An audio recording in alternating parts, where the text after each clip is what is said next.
We are now hopefully switching over to the next panelist that will continue this session. And as said, it's Charge and Smart. And we have 4 new panelists with us. And I will say the name and I will ask them as well to do a short pitch about their company and about their role. And I know Karin was in the previous session in the morning, so she will be able to start so the others know what to expect in a way. So we have with us Fredrik Nordin from Mer.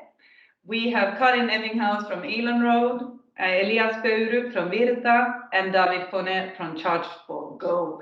So Karin, maybe you want to start and have this short elevator pitch about Elonroad and yourself. Thank you.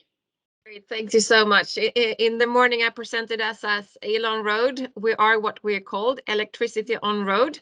Nothing to do with Elon Musk, even though we say Elonroad, it's a Musk. So we're not moving our headquarters from Gothenburg or to Gothenburg from Lund. And I'm not the dad, but I can still do dad jokes. But we do electrical road systems that makes you auto charge your vehicle while you are driving. Thank you, Karin. And Fredrik? Yes, thank you. I'm the managing director of MER in Sweden. MER is a group. We are a charge point operator that are expanding throughout Europe. So we are working to electrify transports throughout Europe. We're with a stronghold here in the Nordics, working for a smarter, better tomorrow. That sounds very nice. Thank you. Elias? Yes, good afternoon or good evening, everybody. So my name is Elias Peuru. I'm representing Virta. Virta is what we call EV charging platform. And what difference defines a platform compared to, for instance, a SaaS provider or charging operator is that we do not own any charging points ourselves, but we provide a platform for others to provide EV charging services. And on the other hand, that means that the players, the customers that are using our services, they have to commit to certain rules in order for the platform to work as an ecosystem.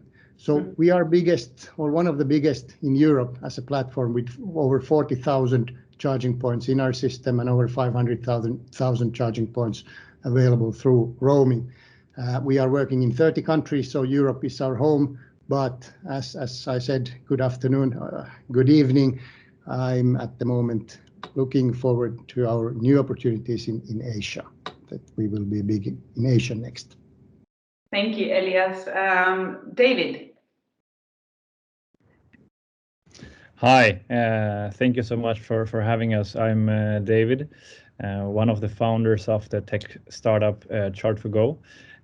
We are a company that has a EV charging platform, similar to what Elias just mentioned, but we are focusing on connecting public, semi-public and private charging and making this as accessible and smooth as possible for drivers, not only private persons, but also companies, leasing companies, taxi, car sharing, rental firms, and so on. Thank you. We had some reports this morning from the Business Sweden part about the state of electrification in the various Nordic countries. But I want to start with one of the questions, which is actually towards infrastructure. And I guess you all have something to say there, but I will start with you, Karin, about the electrification and infrastructure, how the charging infrastructure is very decisive at the moment. What would you say is the status for this infrastructure in the Nordics right now? And what do you think we should actually do to improve the situation? Yeah, so charging infrastructure is really crucial if we should have like a full implementation of electrification of all our fleets. I mean, today it's to some extent the early adopters and the champions of sustainability that are driving this. And I think to some extent it has gone quicker than the automotive industry really wants or have realized. But it is lacking in the charging infrastructure, because if you want to deploy those vehicles, they need to charge, obviously. So I think that we need to focus and invest a lot in different kind of infrastructure and solutions, because I don't think there will be a one silver bullet that can solve all problems, and it will be a bit painful in this transition. I mean, we are now like in 10 years building an infrastructure that has been developed for 100 years, if we look at the traditional automotive industry. So I think that focus and investment and collaboration is really crucial to speed up the implementation, and it's both from like hardware providers like us or digital solutions like we hear here, but also from a regulatory perspective that we need the permits. I mean, everyone need really, as we solved the issue with the pandemic, when we came together, we worked very efficiently, and we need to do this also because climate change is sort of breathing in our necks, and if we don't come together, there isn't a planet B. Thank you, Karin. Fredrik, I guess you've been focusing a little bit as well on this subject and content matter. What are your thoughts? Yeah, I agree, and I said before that we are a CPO, and we are, but actually we would like to call ourselves an EMO, electric mobility operator. So we think this is partly, or a big part of it, is our responsibility. We're willing to invest in infrastructure, but we also wanted to carry an offer to the end customer. So we have to make it, first of all, we have to build the infrastructure. We also have to make it accessible. We have to make it easy to charge and easy to pay and easy to find. So we take a lot of responsibility in this. And like it said before, it will be painful because there is so many things that needs to be in place. We need to have land to be able to build. There are many initiatives, at least in Sweden, where we focus on actually the investment part, but operating this type of equipment is carrying the same amount of costs, even more than the investment itself. So we need to find the most efficient way to get this done. But we believe in the market, and now the cars are here.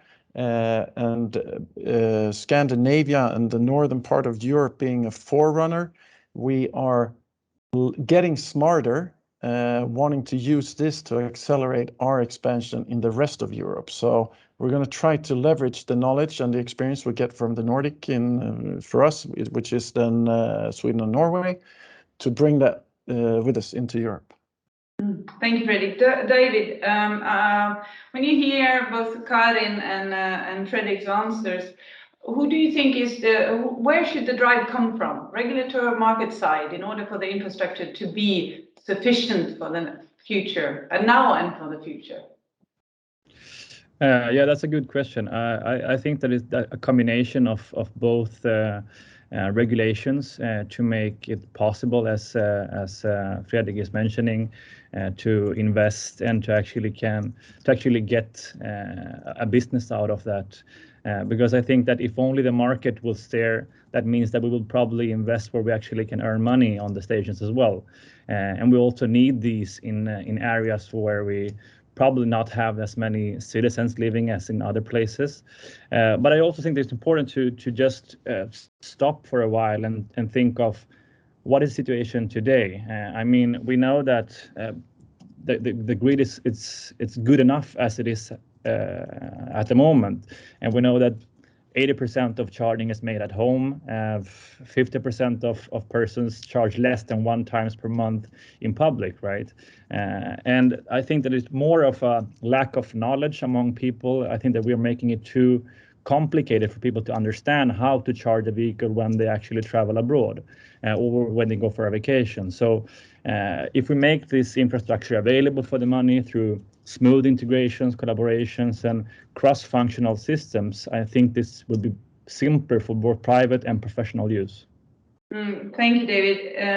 Elias, as I've probably understood, you maybe are in Asia right now. How do you see that Nordic knowledge and taking forward that to the Asian market? How does this affect it? What is the thinking there?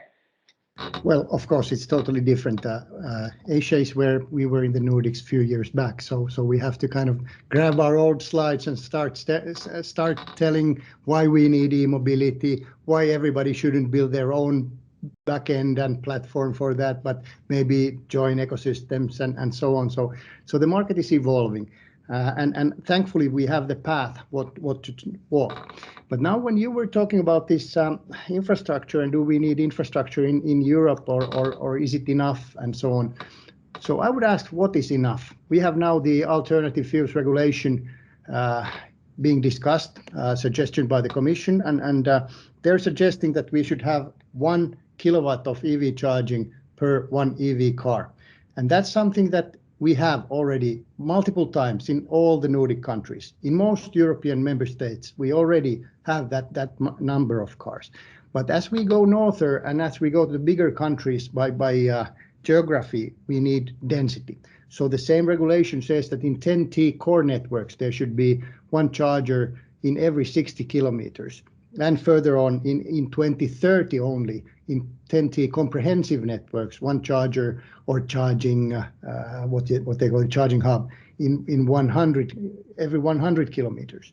So that's way far-fetched if we talk about the situation we are having now. We would need the comprehensive network regulation up and running now and not in 2030. So we as European and Nordic countries should really push for a regulation that is much stricter than EU is recommending. So we should have charging hub per 100 kilometer in all Nordic countries by 25 as a regulation. Then the next question is, like we are talking about public versus commercial. So who can build these charging hubs in every 100 kilometers or every 60 kilometers? Because we cannot say that, okay, it's up to the players who are already there, but it should be free competition. So how do we make, how do we award the land, like somebody was talking about the land rights, for instance? How do we make it possible to build EV charging in places where there are already services? And this, I think this competition thing is the most interesting one. So if we regulate this to every 100 kilometers, who has the right to own it? Who has the right to operate this infrastructure in these places? But that's my 5 cents for the discussion. But do you have a thought on that one when you say who? And I ask the question back, who should be that then? Well, if you look at the big European countries like France, UK, Switzerland, what comes to my mind, all of these countries, they have the areas around main road networks as public areas. So they are awarded through tenders. So even if you have a charging station at that kind of area, it doesn't mean that you automatically can put EV charging there. If you have, fueling station there, it doesn't mean that you can automatically put EV charging there, but that's a different award and that should be awarded, and there should be a free right for anybody from the business to take part in this award or this kind of RFQ. So these kind of things we haven't thought when we think about how to regulate the dense network. A very interesting comment there, Elias. I presume some of you have some feedback on that one, I hope at least. And Karin, what do you think when Elias says what he says? Are you agreeing? Yes, but I think it's really difficult to leave it to the market, and finding a solid and sustainable business model is something that we need to develop over time. And I fully agree that we need to solve it rather now than later, because it's all these plans to decarbonize and have everything in place for 2030 seems to me a bit, waiting and see what others are doing. And I think that we need to be more forward-leaning, and I think that leaving it all to the market forces it's difficult, because if we want to have implementation of things that are not perhaps giving revenue right now, but for a longer period, if we are installing things that will give you revenue in 10, 15, 20 years, that is something that the private market is not really looking for. But we need, therefore, really public-private partnership that can accelerate the transition. Otherwise, the market will actually act too slow, in my opinion. Thank you, Karin. I have a follow-up question there, but I will ask Fredrik or David if you have any comments to this. Yeah, I think governments have to listen to the actors in the markets to understand how it works, because we have good examples and less good examples of where we try to create incentives to get the market to push in a certain direction and so on. And therefore we need to be the governments have to be in touch with the markets, creating the right prerequisites to actually for us in the market to be able to build the infrastructure. And we're talking a lot about learning from the Nordics to the rest of Europe, but I mean, Norway is a few years ahead of us, and we're trying to learn from what they've done and see some incentives also for establishing infrastructure that works beautifully. Where they work with stretches of roads from one city to another and say, we need to electrify the whole from A to B. Yeah, thank you. I see, Elias, you raised your hand, but I want to just hear David first, his thought before I give the word to you back, Elias. Yeah, no, I think that it's extremely important to have a private and collaboration with governments and so on. And we have an example of how the Copenhagen region, together with operators, has built solutions for taxi fleets and how they can electrify that type of charging as well. So as long as we have this kind of forums and possibilities for us to also acknowledge what has to be done together with the politicians and so on, we have a possibility to move forward in the question. Excellent. Elias, you raised your hand, please.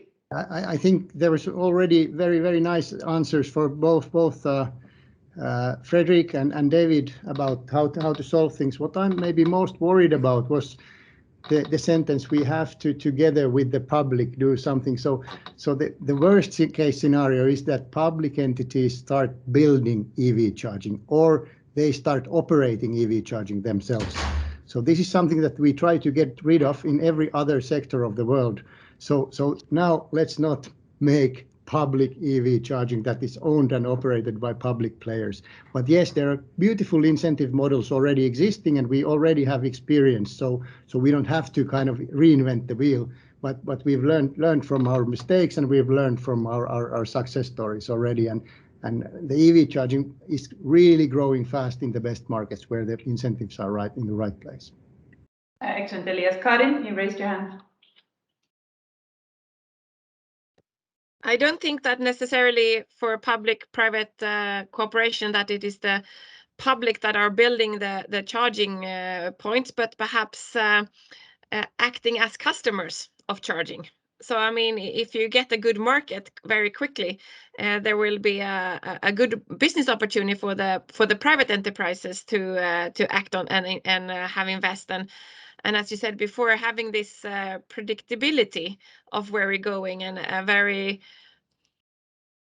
clear direction and strategy of which is articulated, that also lowers the risk for the private sector to make those investments that are necessary. And the investment and innovation, and that leads me actually to the question about standardization then, because it's inevitable that we need to ask that question. How much then should it be standardized in order not to kill the innovation? Any thoughts on that? I will just give the word. Well, that's you want to jump into continue? that because we always get the question of standard, because I mean, when you have new technology that is developed and everyone says we cannot do anything because we need a standard, and for me that is the most dangerous thing to say, because standardization to some extent can kill innovation. But obviously in the long run we need to have a predictability, and if that is the same thing as standardization, I guess it is. But today you do, when you refill your car with petrol, you can do it from two different sides, and you have the same for charging points. So I think that having one way to solve this problem is not the way forward. I think we have to live with different options going forward. Okay, thank you. Fredrik? Yeah, and thinking about standardization for the technology, for example, using the same standard as the CCS for Europe or the Type 2 and so on, those are good things. But standardizations for that governments and the EU are looking at in payment methods, I can only agree with Karin that it has to be up to the market to solve it, and we don't kill the innovation by standardizing how the interface to the customer should be. We just have to We as actors in the business, we have to be good enough to serve the customers. Totally true. But this is a new market. Don't kill new innovations that can come with new ideas to make the seamless payment solutions, making it easier for your customer just because you want to standardize too early. Good answer, Elias, and then David. Yes, thank you. I fully agree on that.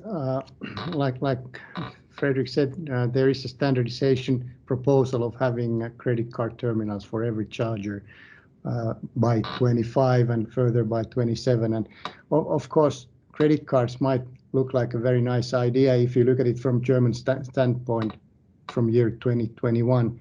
But if you're from Nordic countries and watch is your normal tool of how you use your payments in general, I think fintech sector, especially in the Nordic countries, is going so fast ahead that we should really leave space for different kinds of options and let the people choose, because market defines. If people want to pay with credit cards, then they will install credit card terminals. We have them in some chargers, but we don't have to regulate for that. Good, David? No, I agree on this. I don't think that putting credit cards on chargers will solve the issue. I mean, we have places in Southern Europe where you actually can pay by cash. I don't think that is an option for other countries as well. So regulating that part, I don't think so. And especially also when we look at a country as the Netherlands, where everybody is forced to work with roaming and so on, it creates just a mass of different solutions that is basically not better for the end users. It's not making it simpler for people to go electric. So I think that through good bilateral collaborations between different parts of the industry, we have the possibility to provide what's necessary for the market. Elias, I don't know if that's an old hand or if that's still a new hand, just to make sure if you had a comment on what was said, but I presume it's an old hand. But Elias was into some of the interesting points of how many how many charging points we should have per kilometer, and it was a report earlier this morning as well stating that we have too few. But how? And I don't know if you listen into the mass discussion we had earlier, but if we go into seamless and connected transport for the people, and sharing and carpooling comes more of a, let me say, a possibility, then we don't need as many charging points. And how will the mass concept change kind of the factor of the infrastructure? And will it? Any comments on that, Karin? Yes, so not strange enough, I would say that charging point will be needed, but in such a future, you will need electrical roads even more. I mean, if you have the shared transportation and as a service, then obviously you want to deploy your vehicle, and why not take the opportunity to charge while you are on the way? So hopefully we can work alongside, and I think that there will be a need to have both charging points, because they will always make sense to charge while you're standing still. But in a future where we want to have fewer vehicles and higher utilization of those vehicles, then we need to have a more future-proofed charging infrastructure. Thank you. David? I think that for infrastructure questions, it's key to follow what's happening on the EV market, on each local market. And I mean, there are clear plans if these cars are going to be private owned, leasing, or car sharing. That's time will tell. But for car sharing and that kind of services, I think that we are looking more into what's happening with the technical platforms and how can it become even simpler than for customers choosing car sharing to charge across multiple kinds of charging solutions.